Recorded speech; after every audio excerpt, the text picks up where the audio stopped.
അപ്പൊ ഹായ്. അപ്പൊ ഇന്നൊരു സ്പെഷ്യൽ ഉച്ചയൂണാണ് കേട്ടോ. കാരണം നമുക്കൊരു നാടൻ വിഭവവും നാടൻ ടേസ്റ്റും ഒക്കെ ഉള്ള ഒരു ഉച്ചയൂണാണ്. അപ്പൊ നിങ്ങൾക്ക് കൂടെ കാണിച്ചു തരാം. അപ്പം എന്താണ് നോക്കാം. ഓക്കെ, നമുക്ക് നോക്കാം. നമുക്ക് നല്ല ചമ്പാർ ചോറ്,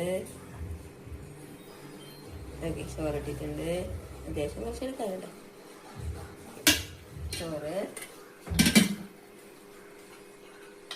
നല്ല മുളക് കറിയാണ് കേട്ടോ. മുളകൊക്കെ ഇട്ട് തൈരൊക്കെ ഒഴിച്ച് വെച്ചൊരു കറിയാണ്, ഒരു സ്പെഷ്യൽ കറിയാണ്. അതുകൊണ്ട് അതിനോടൊപ്പം തന്നെ സ്പെഷ്യലായിട്ടുള്ള ഒരു നല്ല മാങ്ങ അച്ചാറ്. അച്ചാർ എനിക്ക് ഫേവറേറ്റ് ആണ്, അതുകൊണ്ട് അച്ചാർ. പിന്നെ നമ്മുടെ നാടൻ ചക്ക അവിയലാണ് കേട്ടോ. ഭയങ്കര ടേസ്റ്റാണ്. ഈ വർഷത്തെ സത്യം പറഞ്ഞ ചക്ക കാച്ചതിന് ശേഷം ഈ വർഷം കിട്ടിയ ആദ്യത്തെ ചക്കയാണ്, അതുകൊണ്ട് കുറച്ച് കൂടുതൽ ഇരുന്നത്. പിന്നെ നല്ല അട്ടിപ്പൊളി വങ്കട മീനാണ്. വങ്കട എന്നാണ് കേട്ടോ നമ്മുടെ എവിടെയൊക്കെ പറയുന്നത്. ഇതാ നല്ല അട്ടിപ്പൊളി വങ്കട മീനാണ്. പിന്നെ എന്താ കുറച്ച് മാങ്ങയൊക്കെ ഇട്ട് വെച്ചതാണ്. അത് കുറച്ച് തന്നെ. ഓക്കെ, അപ്പം ഇതാണ് കേട്ടോ ഇന്നത്തെ എൻ്റെ സ്പെഷ്യൽ ഊണെന്ന് പറയുന്നത്. അടിപൊളിയാണ്, സൂപ്പർ ടേസ്റ്റാണ് കേട്ടോ.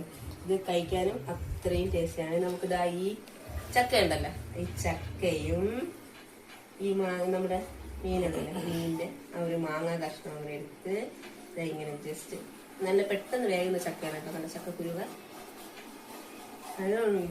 അടിപൊളി. ഇതാ ഈ മാങ്ങയൊക്കെ വെച്ച് ഇങ്ങനെ ഒന്ന് കഴിച്ചെടുത്ത്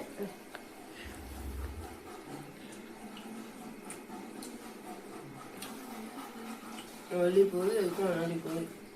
നിങ്ങൾ കുറച്ച് ചോറെടുത്ത് കുറച്ച് ചക്കയൊക്കെ വെച്ച് നല്ല നല്ല വങ്കട മീനാണ് കേട്ടോ. മീൻ കഷ്ണമൊക്കെ എടുത്ത് അതിൻ്റെ കൂടെ ഇങ്ങനെ വെച്ച് ഒരു മാങ്ങ അച്ചാറിൻ്റെ ഒരു കഷ്ണമൊക്കെ എടുത്ത് വയ്ക്കണം. എന്നിട്ട് വായിൽ കൊതിയല്ല ഇങ്ങനെ എടുത്തിട്ട് അടിപൊളി കേട്ടോ. നാട്ടിലുള്ളവർക്ക് കുഴപ്പമില്ല, കാരണം അത്യാവശ്യം ഇപ്പൊ മാങ്ങയൊക്കെ കിട്ടുന്ന സീസണാണ്. മാങ്ങയും ചക്കയൊക്കെ കിട്ടുന്ന സീസണായിട്ട് ഇങ്ങനെയൊക്കെ വയ്ക്കാം. പുറത്തുള്ളവർക്കാണ് ബുദ്ധിമുട്ടല്ലേ. അപ്പം അതൊക്കെയെന്ന് പറഞ്ഞാൽ നമ്മുടെ ഏതൊക്കെ കറികൾ കൂട്ടി വെച്ചാലും നമ്മളെ ഈ ഒരു ടേസ്റ്റ് വേറെ ഒന്നിനും കിട്ടില്ല കേട്ടോ. അപ്പം ഇത് മൊത്തം ഒന്ന് കഴിച്ചു തീർക്കട്ടെ.